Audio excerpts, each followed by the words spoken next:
तुमच्या मुलांचा सर्वांगीण विकास होण्यासाठी आयुर्वेदानं दिलेली देणगी म्हणजे सुवर्णप्राशन संस्कार.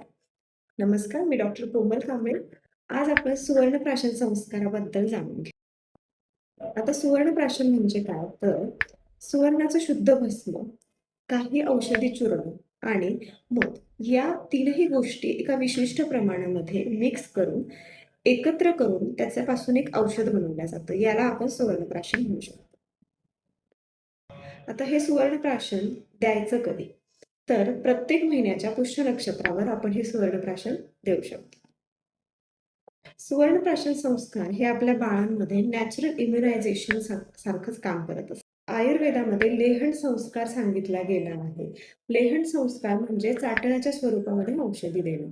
तसंच सुवर्णप्राशन देखील एक लेहनाच्या स्वरूपात द्यायला सांगितलं गेलं. सुवर्णप्राशनाची मी डिटेल माहिती कमेंट सेक्शनमध्ये देत आहे, जाऊन चेक करा. धन्यवाद.